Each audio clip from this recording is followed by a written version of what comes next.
നമസ്കാരം. ജീവനക്കാരുടെ മിന്നൽ പണിമുടക്കിനെ തുടർന്ന് എയർ ഇന്ത്യ എക്സ്പ്രസ് കൊച്ചിയിൽ നിന്നും കണ്ണൂരിൽ നിന്നുമുള്ള വിമാനങ്ങൾ മുന്നറിയിപ്പില്ലാതെ റദ്ദാക്കി. 100 കണക്കിന് യാത്രക്കാർ വലഞ്ഞു. കണ്ണൂരിൽ നിന്നുള്ള 3 വിമാനങ്ങൾ റദ്ദാക്കിയപ്പോൾ കൊച്ചി വിമാനത്താവളത്തിൽ നിന്നുള്ള 4 സർവീസുകൾ നിർത്തിവെച്ചു. തിരുവനന്തപുരം ഉൾപ്പെടെ ഇന്ത്യയിലെ വിവിധ വിമാനത്താവളങ്ങളിൽ നിന്നുള്ള വിമാനങ്ങൾ റദ്ദാക്കിയതായി റിപ്പോർട്ടുകളിൽ പറയുന്നുണ്ട്. തങ്ങളുടെ പ്രതിഷേധം രേഖപ്പെടുത്താൻ നിരവധി യാത്രക്കാർ സോഷ്യൽ മീഡിയ പ്ലാറ്റ്ഫോം എക്സിൽ പോസ്റ്റുകളുമായി എത്തിയിട്ടുണ്ട്. ഓപ്പറേഷണൽ പ്രശ്നങ്ങളെ തുടർന്നാണ് വിമാനങ്ങൾ റദ്ദാക്കിയതെന്ന് എയർ ഇന്ത്യ എക്സ്പ്രസ് പറഞ്ഞിട്ടുണ്ടെങ്കിലും ജീവനക്കാരുടെ മിന്നൽ പണിമുടക്കാണ് കാരണമെന്ന് റിപ്പോർട്ടുകൾ സൂചിപ്പിക്കുന്നുണ്ട്. കൊച്ചിയിൽ നിന്ന് യഥാക്രമം 2:05, 8, 8:35, 8:55 പുറപ്പെടേണ്ട വിമാനങ്ങളാണ് റദ്ദാക്കിയത്. ഷാർജ, മസ്കറ്റ്, ബഹ്റൈൻ എന്നിവിടങ്ങളിൽ നിന്നും കൊച്ചി വിമാനത്താവളത്തിലേക്കുള്ള വിമാനങ്ങളും റദ്ദാക്കിയിട്ടുണ്ട്.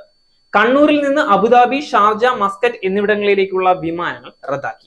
യാത്രക്കാർക്ക് ബദൽ ഗതാഗതം അധികൃതർ ഇതുവരെ ഒരുക്കിയിട്ടില്ല.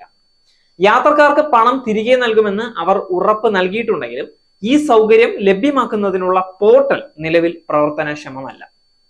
കഴിഞ്ഞ ദിവസം രാത്രിയിലെ തിരുവനന്തപുരം, ചെന്നൈ വിമാനത്തിലെ ഭൂരിഭാഗം യാത്രക്കാരെയും ചെക്ക് ഇൻ ചെയ്തതിന് ശേഷമാണ് വിമാനം റദ്ദാക്കിയ വിവരം അറിയിച്ചത്.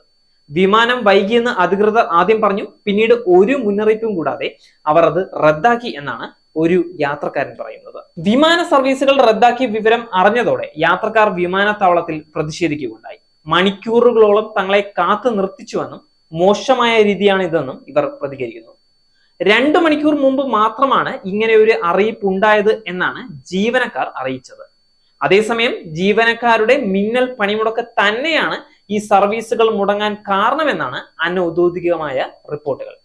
അലവൻസ് അടക്കമുള്ള ആവശ്യങ്ങൾ ഉയർത്തിക്കാട്ടി എയർ ഇന്ത്യ ജീവനക്കാർ രാജ്യവ്യാപകമായി നടത്തിയ പണിമുടക്കാണ് ഇതെന്നാണ് കിട്ടുന്ന വിവരം.